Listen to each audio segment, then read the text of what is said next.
don't hate men. I set a standard for like, you should treat me the same way you would treat any other dude in the room. And I don't surround myself with men who they themselves don't hold that standard for their peers. You know what I mean? So it's like, that's where it gets lost in translation. It's no one's fault, but it's your responsibility. Like, it's all of our responsibility. If there's a fucking sick song and there's a female vocalist on it and the production is sick, I already think a man produced it.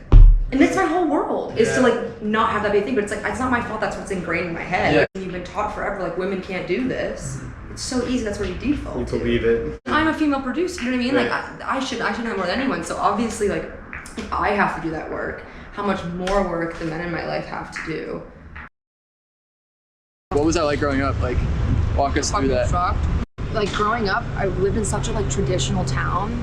Like, and we went to church every Sunday, but it was like, we didn't actually know anything. We went to church to like show face at church. Yeah. The way that you are the most divinely feminine. Purity culture. Is to, but to also be childbearing. Yeah. On one hand, you, like, women are supposed to be these like absolutely like lacking sexual energy, like pure virginal beings. But also, now let's have all of the men in your life sexualize you without your consent, and then you have to deal with it, and it's your fault when they do. And I was like, this makes literally no sense.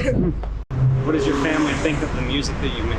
They don't really know much, to be honest. And not because I feel uncomfortable. At this point, I can talk to pretty much anyone about anything, about like these topics. They feel uncomfortable. I try to also understand, like, it's not their fault. Right.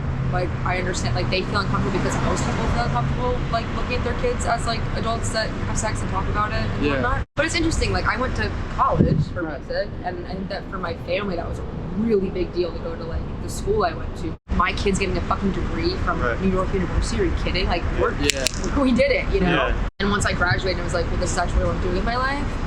I don't think they were as like, oh, that's a degree. Yeah, I don't think they're, so like, you know, we have an interesting relationship with it now, because I don't think they realize how much they don't know. I'm like, I've been doing it for so long without you that now that you think it's cool, because it's like, other people can like see that it's cool.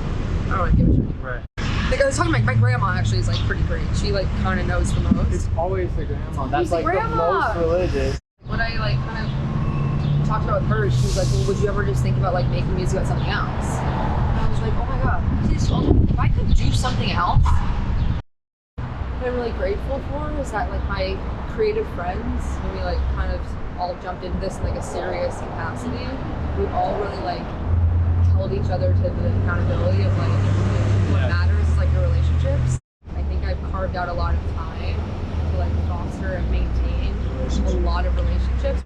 Being something like so few people care about at the moment and so few people have thus far, I'm not giving my friends anything. I'm not getting anything to be my buddy right now. You know what I mean? Like, it's like because they like me. Right. Because we like challenge each other and grow together. So like, when you eat, everybody eats. Yeah. Soon we'll all eat. And so we'll all smell things charming. It'll be great.